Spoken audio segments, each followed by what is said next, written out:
Hello and welcome to my YouTube channel. और आज हम पढ़ने वाले हैं ब्लड। ब्लड जो क्या है, कार्डियोवैस्कुलर सिस्टम का पार्ट है। कार्डियोवैस्कुलर सिस्टम मतलब, कार्डियो मतलब तो क्या होता है, हार्ट। वैस्कुलर मतलब क्या होता है, ब्लड वेसल्स। और सिस्टम मतलब एक से ज़्यादा अगर ऑर्गन आपस में मिलकर एक जैसा काम अगर कर रहे हैं उसको क्या बोलते हैं, सिस्टम। और इसी के अंदर ये आता है ब्लड, क्योंकि ब्लड है वो मेन कंपोनेंट है किसका, कार्डियोवैस्कुलर सिस्टम का। कार्डियो मतलब तो क्या होगा, हार्ट। वैस्कुलर मतलब ब्लड वेसल्स, ब्लड वेसल्स। और सिस्टम मतलब ग्रुप ऑफ ऑर्गन। ये क्या कहलाता है, सिस्टम, जो क्या करेंगे, एक साथ मिलकर एक जैसा काम करेंगे। और ब्लड है वो लिक्विड पार्ट है जो फ्लो करेगा किसके अंदर, हार्ट के अंदर और ब्लड वेसल्स के अंदर। इन तीनों को मिला के अपन क्या बोलते हैं, cardiovascular system, CVS। Cardiovascular system के साथ में एक सिस्टम अपन और कंसीडर कर सकते हैं जो है लिम्फेटिक सिस्टम। लिम्फेटिक सिस्टम जो इसी के साथ में फ्लो कर रहा है, या फिर इसी के साथ में अपन इसको डिस्कस करते हैं। और इन कार्डियोवैस्कुलर सिस्टम और लिम्फेटिक सिस्टम दोनों को मिलाकर अपन क्या बोल सकते हैं, कल सर्कुलेटरी सिस्टम। सर्कुलेटरी इसलिए बोलते हैं क्योंकि ये क्या करता है, पूरी बॉडी के अंदर सर्कुलेट होता है। ठीक है। दोनों सिस्टम जो हैं, कार्डियोवैस्कुलर सिस्टम है, ये दोनों बॉडी के अंदर अपन को क्यों चाहिए, इसका अगर बेसिक्स अगर जानने की अगर कोशिश करें तो दोनों सिस्टम अपन को क्यों चाहिए, क्योंकि अपनी बॉडी जो है वो किससे मिलके बनी हुई है, सेल से। ठीक है, ये अपने को पता है। और सेल जिसको अपन क्या बोलते हैं, structural and functional unit of the body. Structural and functional unit of the body मतलब क्या है कि पूरी की पूरी जो ह्यूमन बॉडी है उसके अंदर क्या होंगी, बहुत सारी मिलियंस के अंदर, ट्रिलियंस के अंदर क्या होती है, सेल्स प्रेजेंट होती है। और ये सेल्स हैं वो कंटिन्यूअस वर्क कर रही होती है, काम कर रही होती है। ठीक है। और क्या बना रही होती है, एटीपी का सिंथेसिस कर रही होती है, जो बॉडी को फंक्शन करवाने के लिए नेसेसरी होता है, काम आता है। एटीपी अगर सिंथेसिस करवाना है सेल से, अगर सेल को काम करवाना है, सेल का काम, बेसिक काम क्या है, एटीपी सिंथेसिस करना। अगर सेल को एटीपी प्रोड्यूस करवानी है तो उसको क्या चाहिए, कंटिन्यूअस सप्लाई चाहिए, किसकी, एक तो ऑक्सीजन की और एक साथ में ग्लूकोज की। अभी के लिए अपन इन दो ही कंपोनेंट को कंसिडर करेंगे, नेक्स्ट अपन बात करेंगे बाकियों की। ठीक है। तो ऑक्सीजन और ग्लूकोज जो मेन सब्सटेंस है किसके लिए, सेल के लिए। और इसको सेल तक पहुंचाने के लिए कौन काम कर रहा होता है कंटिन्यूअस, तो वो है ब्लड। किसके थ्रू करेगा, किस में फ्लो करेगा, तो वो होगी ब्लड वेसल्स। और पंप करने के लिए एक सिंगल ऑर्गन सेंट्रल पार्ट होता है जिसको बोलते हैं हार्ट। मतलब हार्ट पंप करेगा किसको, ब्लड को, किसके अंदर, ब्लड वेसल्स के अंदर। किसके लिए, सेल्स के लिए। सेल्स को क्या मिल सके, ऑक्सीजन मिल सके और ग्लूकोज मिल सके। ठीक है, ताकि क्या हो सके, बॉडी के अंदर फंक्शंस है वो परफॉर्म हो सके। ठीक है, ये बेसिक सा फंक्शन है, बेसिक सा काम है, बॉडी के अंदर कंटिन्यूअस चलता रहता है। और उसी के अंदर ये कार्डियोवैस्कुलर सिस्टम है, ये हेल्प करता है। उसी का एक पार्ट है जिसको अपन ने कहा, क्या कहा, ब्लड। ब्लड की अगर बात करें तो ब्लड है वो लिक्विड पार्ट है बॉडी का, लिक्विड पार्ट है। ठीक है, जो फ्लो करेगा किसके अंदर, दैट फ्लोइंग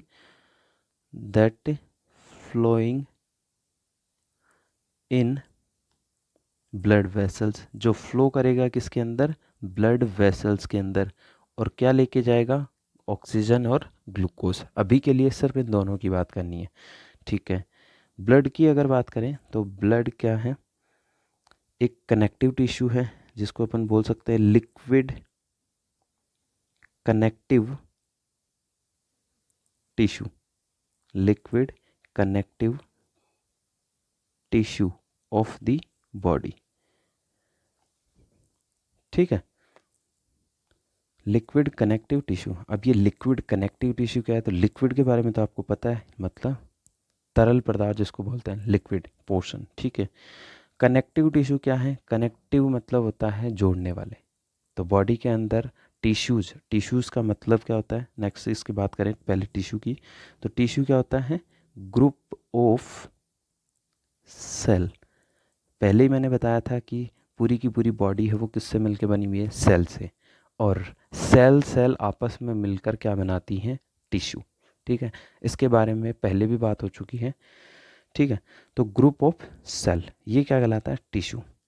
टिश्यूज़ की अगर क्लासिफिकेशन की अगर बात करें तो ये होते हैं 4 टाइप के। एक एपिथीलियम, दूसरा है कनेक्टिव, तीसरा है मस्कुलर, और चौथा है नर्वस। ठीक है, तो अपन यहाँ क्या इसको पढ़ रहे हैं? Connective tissue. तो अब बात करते हैं ब्लड की, सिंपल एंड स्वीट वर्ड्स के अंदर कि ब्लड होता क्या है। पहला पॉइंट, ब्लड क्या है? Liquid connective tissue of body.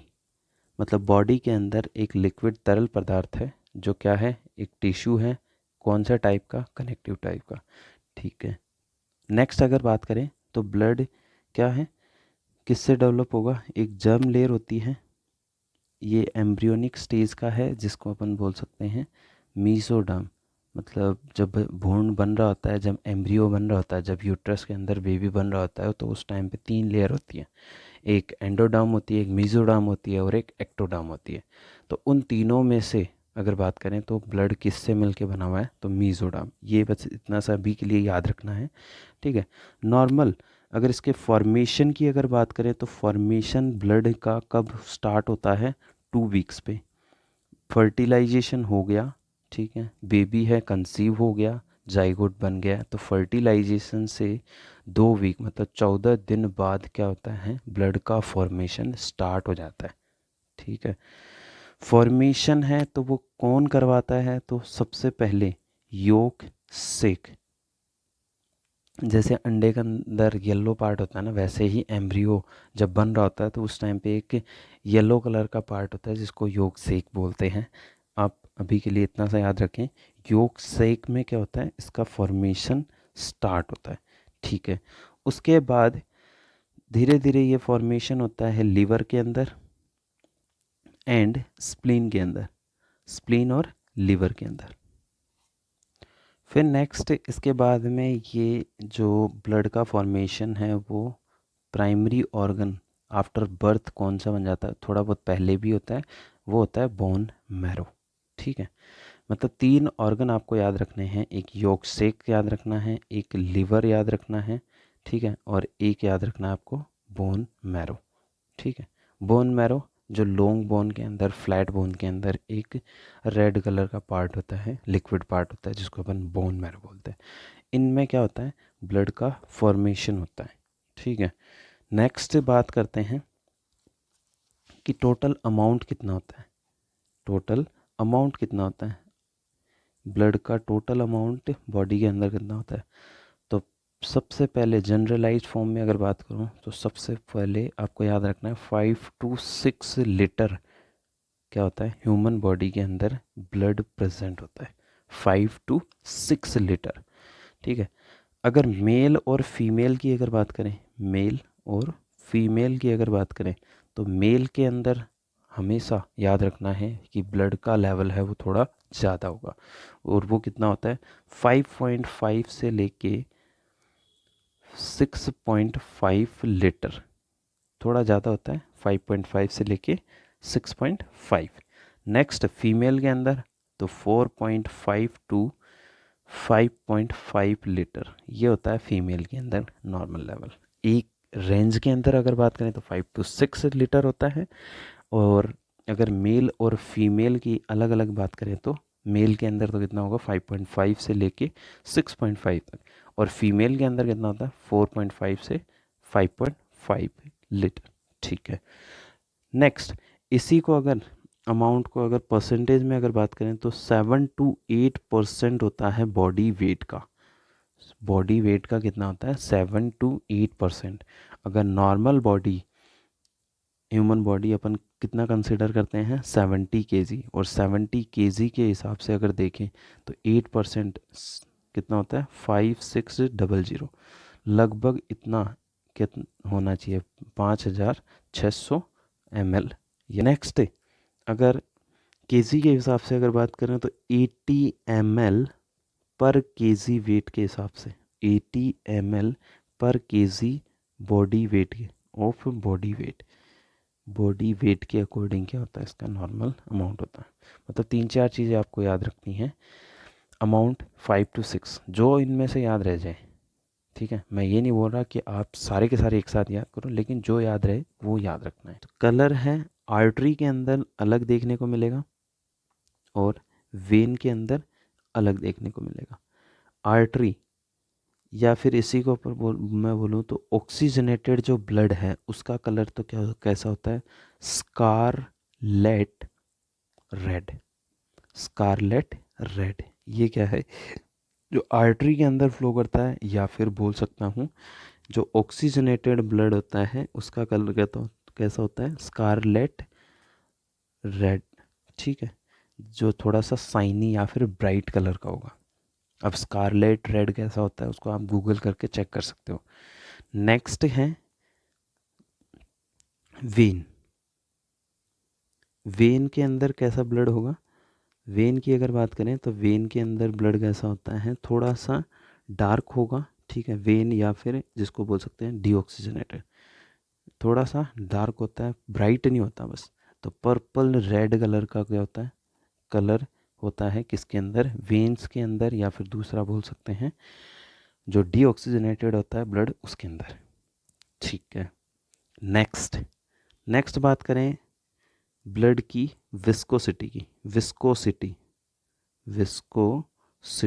Viscosity मतलब हिंदी में अगर बात करूं तो गाढ़ापन, कि ब्लड कितना गाढ़ा होता है।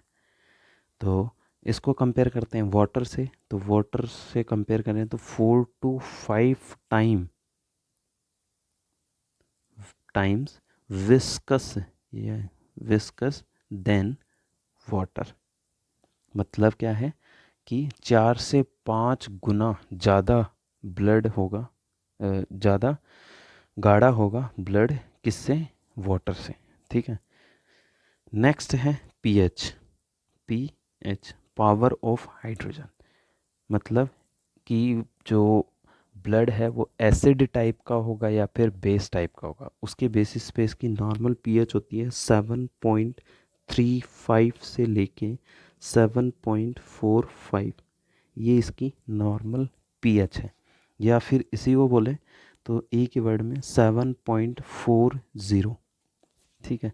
या फिर नेक्स्ट 7.40 प्लस माइनस 0.05, ये इसकी क्या होती है नॉर्मल पीएच। तीनों में से कोई भी आज रख सकते हो। पीएच अगर 7.35 है तो मतलब 7 से ऊपर है, और 7 से ऊपर होगी तो कैसी होगी एल्केलाइन नेचर की। तो कैसा होता है ब्लड स्लाइटली, पूरी तरीके से एल्केलाई या बेस नहीं होता, स्लाइटली क्या देखने को मिलेगा एल्केलाइन नेचर का। और ये नेचर जो है वो बॉडी के लिए सफिशिएंट होता है फंक्शन करने के लिए। जितने सारे बॉडी के फंक्शन हैं फिजियोलॉजी है उस वो सारी की सारी परफॉर्म हो सकती है इस पीएच के अंदर, ठीक है। नेक्स्ट बात करते हैं जो इसी के साथ में एक बार एक चीज़ और राइट कर रहा हूँ कि जितनी बॉडी की जितनी सारी सेल्स हैं वो 6.8 से लेके 7.8 पीएच पे क्या कर सकती हैं काम कर सकती है, 6.8 to 7 पॉइंट, और ये रेंज के अंदर ही क्या आता है ब्लड की पीएच वो कितनी होती है 7.40।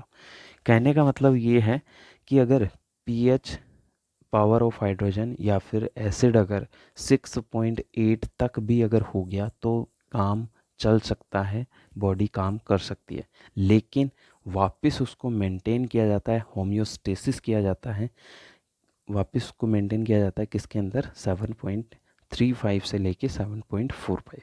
मतलब ये है कि आपको क्या करना है इसी पीएच के अंदर ब्लड को रखना है ताकि बॉडी सेल्स हैं वो परफॉर्म कर सकती हैं, लेकिन फिर भी सेल्स हैं वो कितनी पीएच तक काम कर सकती है, 6.8 से लेके 7.8 तक। ठीक है, नेक्स्ट बात करते हैं specific gravity. Specific gravity, specific gravity क्या होती है? तो स्पेसिफिक ग्रेविटी है नॉर्मल 1.059 टू 1.069।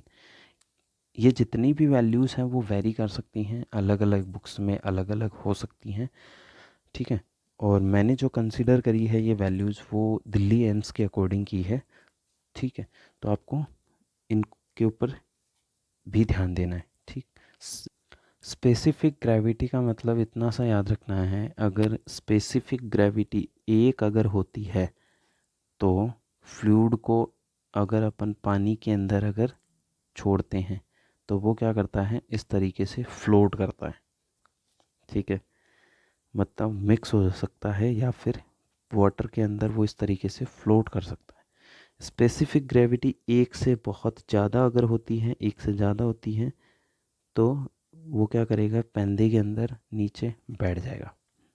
और स्पेसिफिक ग्रेविटी अगर एक से कम होगी तो वो पानी के ऊपर इस तरीके से तैरने लग जाएगा। ठीक है, तो अगर ब्लड को अगर अपन वाटर के अंदर मिक्स करते हैं तो वो क्या करेगा, उसके अंदर मिक्स हो जाएगा, घुल जाएगा। तो इसकी नॉर्मल जो स्पेसिफिक ग्रेविटी है वो कितनी रहेगी, 1.059 से लेके 1.069। ठीक है, वो आपको याद रखना है। फिर एट लास्ट एक और है जिसको बोलते हैं ओस्मोलरिटी।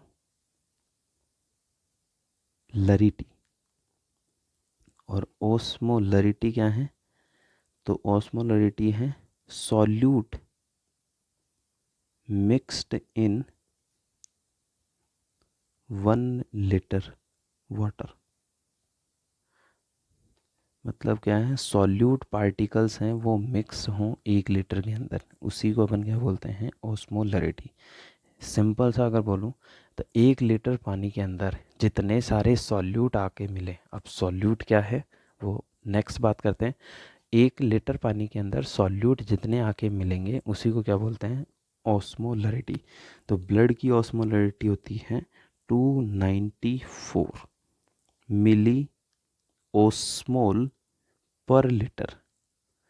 मतलब 294 क्या होते हैं, सॉल्यूट हैं वो मिक्स होते हैं किसके अंदर, ब्लड के अंदर। और अगर रेंज में अगर बात करें तो कितनी होगी, 282 टू 95 मिली ऑस्मोल पर लीटर। ठीक है, ये इसकी रेंज है। 294 इसकी क्या है, एक एग्जैक्ट वैल्यू है। और ये ऑस्मोलरिटी क्या होती है, तो 1 लीटर पानी के अंदर जो सॉल्यूट मिले हुए हैं उन्हीं को अपन क्या बोलते हैं, ऑस्मोलरिटी। अब ऑस्मोलरिटी क्या होता है, सॉल्यूट क्या होता है, सॉल्वेंट क्या होता है, सॉल्यूशन क्या होता है, इन सब की बात करेंगे नेक्स्ट वीडियो में। ठीक है, अभी के लिए आपको ये सब चीज़ें हैं वो इसके बारे में याद रखनी है, ब्लड के बारे। ठीक है, एक बार के लिए दोबारा से रिवाइज करवा देता हूँ। ब्लड अपन ने स्टार्ट किया था जो किसका है, कार्डियोवैस्कुलर सिस्टम का पार्ट है। कार्डियोवैस्कुलर सिस्टम के अंदर क्या क्या आते हैं, हार्ट आता है, ब्लड वेसल्स आती हैं, और तीसरा ब्लड आता है। ठीक है, इसी के साथ में अपन एक सिस्टम और डिस्कस कर सकते हैं जो है लिम्फेटिक सिस्टम। लिम्फेटिक सिस्टम और कार्डियोवैस्कुलर सिस्टम को अपन एक साथ क्या बोलते हैं, सर्कुलेटरी सिस्टम। ठीक है, उसके बाद ब्लड है वो लिक्विड पार्ट है जो क्या करता है, बॉडी के अंदर फ्लो करता रहता है, किसके अंदर, ब्लड वेसल्स के अंदर। ठीक है, ब्लड की अगर बात करें तो ब्लड क्या है, एक लिक्विड कनेक्टिव टिश्यू है, मतलब एक टिश्यू है जो कैसा टाइप का है, लिक्विड टाइप का है। और टिश्यू के 4 टाइप है, तो उनमें से कौन सा टाइप का है, कनेक्टिव टिश्यू टाइप। कौन सी जर्म से डिराइव हुआ, तो मीजोडर्म से। फॉर्मेशन कब स्टार्ट होता है, 2 वीक्स पे। येलो क्या बोलते हैं, योक सैक के अंदर फॉर्मेशन स्टार्ट होता है स्टार्टिंग में। ठीक है, और उसके बाद लिवर एंड स्प्लीन के अंदर देखने को मिलता है। उसके बाद बोन मैरो के अंदर। ठीक है, अडल्ट टाइप में ये किस में होता है, बोन मैरो के अंदर। और जब बेबी एम्ब्रियो वाला होता है, जब छोटा होता है, एम्ब्रियो स्टेज में होता है, एम्ब्रियोनिक स्टेज के अंदर होता है, तब योक सैक के अंदर होता है। और उसके अलावा 6 मंथ तक इसका फॉर्मेशन लीवर और स्प्लीन के अंदर होता है, मेनली अगर बात करें तो लीवर के अंदर, फिर बोन मैरो के अंदर। अमाउंट की बात करी थी, अमाउंट 5 to 6 लीटर होता है। इसके अलावा मेल के अंदर 5.5 से लेके 6.5 तक होता है, और फीमेल के अंदर 4.5 से लेके 5.5 तक होता है। 7 to 8% परसेंटेज के अंदर अगर बात करें तो 7 to 8% होता है। और ml के अंदर पर केजी ml के हिसाब से ये 80 ml पर केजी, ये इसको अपन 70 to 80 तक कर सकते हैं। 70 होता है फीमेल के अंदर और मेल के अंदर 80 ml। मतलब क्या है कि 1 किलो का अगर पर्सन होगा तो उसके अंदर 80 ml ब्लड होगा, 2 का होगा तो 160 होगा, इस तरीके से 80 ml ब्लड।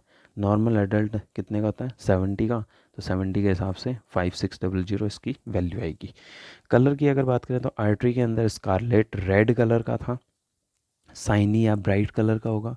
वेन के अंदर या डीऑक्सीजनेटेड, जिसके अंदर ऑक्सीजन की अमाउंट कम होती है, उसकी वजह से पर्पल कलर का दिखाई देगा, ठीक है। या फिर बोल सकते हैं CO2 की अमाउंट बढ़ जाती है, इसलिए पर्पल कलर का दिखाई देना स्टार्ट होगा। विस्कोसिटी है गाढ़ापन, मतलब नॉर्मल ब्लड है वो कितना गाढ़ा होता है, तो 4 to 5 टाइम क्या होता है, मोर विस्कस होता है देन दी वाटर, ठीक है। उसके अलावा पीएच की अगर बात करें तो 7.35 से लेके 7.45, ये नॉर्मल पीएच होती है, पावर ऑफ हाइड्रोजन होता है। मतलब ये है कि ब्लड एसिड टाइप का है या फिर बेस टाइप का है, ठीक है। तो उसके बेसिस पे इसकी पीएच होती है 7.35 से लेके 7.45, और 7.35 से 7.45 ये नॉर्मल पीएच, न्यूट्रल पीएच नहीं होती, ये थोड़ी सी एल्केलाइन नेचर की होती है, इसलिए ब्लड कैसा होता है, स्लाइटली एल्केलाइन नेचर का होता है। दूसरा, इसके बाद स्पेसिफिक ग्रेविटी है वो इतना सा याद रखना है, अगर स्पेसिफिक ग्रेविटी 1 से कम हुई तो ब्लड क्या करेगा, सॉरी, स्पेसिफिक ग्रेविटी अगर 1 से कम हुई तो पानी के अंदर चीज़ें हैं वो फ्लोट करेंगी ऊपर की ओर, जैसे लकड़ी है, जैसे ये डायग्राम बनाया था, तो लकड़ी अगर पानी में अगर अपन डालते हैं तो वो क्या करती है, इस तरीके से फ्लोट करती है, वुड की अगर बात करें। और अगर बर्फ़ को अगर डालें, क्योंकि उसकी स्पेसिफिक ग्रेविटी ऑब्वियस है पानी की जितनी होगी, तो बर्फ़ क्या करती है, फ्लोट करती है पानी की सरफेस के अंदर, ठीक है। उसके बाद एक अगर लोहे को, आयरन को अगर डालें पानी के अंदर, जिसकी स्पेसिफिक ग्रेविटी क्या होगी, मोर देन 1 होगी, और ये क्या करेगा, नीचे की ओर बैठ जाएगा, पैंदे में बैठ जाएगा। तो उसकी स्पेसिफिक ग्रेविटी कितनी होगी, 1.059 से लेके 1.069, ठीक है। लास्ट में बात करते हैं ओस्मोलरिटी, और ओस्मोलरिटी होती है 294 मिली ओस्मोल पर। इसके लिए सिंपल सा याद रखना है कि 1 लीटर आपने पानी लिया है, और इस 1 लीटर के अंदर कितने मोल हैं, कितने मॉलिक्यूल हैं, अणु हैं, वो क्या करें हैं आपने मिक्स किए हैं, और ये मोल या मॉलिक्यूल क्या होगा, सॉल्यूट। पानी को अपन बोलते हैं सॉल्वेंट, जो मिक्स किया है उसको बोलते हैं सॉल्यूट, और दोनों मिक्स होने के बाद क्या बनता है, सॉल्यूशन। इतना सा याद रखना है, ठीक है। तो ये इसके अंदर कितने सॉल्यूट हैं वो मिक्स हैं ब्लड के अंदर, तो वो हैं 294, और अगर रेंज में अगर बात करें तो 280 टू 295 मिली ओस्मोल पर लीटर, ठीक है।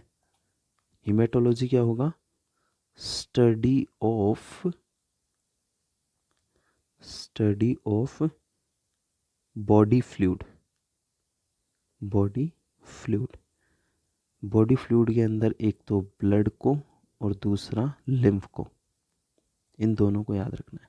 या फिर बोल सकते हैं study of blood is called haematology. मतलब बॉडी के अंदर जो फ्लूइड हैं, जिसमें से ब्लड और लिम्फ की अगर बात करें, इन दोनों के बारे में अगर अपन अध्ययन करते हैं तो वो किस साइंस में करते हैं, किस ब्रांच में करते हैं, तो वो क्या होगी, हीमेटोलॉजी। हीमेटो मतलब क्या होता है, ब्लड, और लॉजी मतलब स्टडी, ठीक है। अब एक और है नेक्स्ट पॉइंट कि फादर ऑफ हीमेटोलॉजी कौन है, हीमेटोलॉजी, फादर ऑफ हीमेटोलॉजी, ये आपको याद रखना है, William Hewson. This is all about blood. Next अपन बात करेंगे नेक्स्ट वीडियो के अंदर। आज की इस वीडियो के लिए इतना ही। सो नेक्स्ट वीडियो में मिलते हैं ब्लड के और अदर डिटेल्स के साथ में।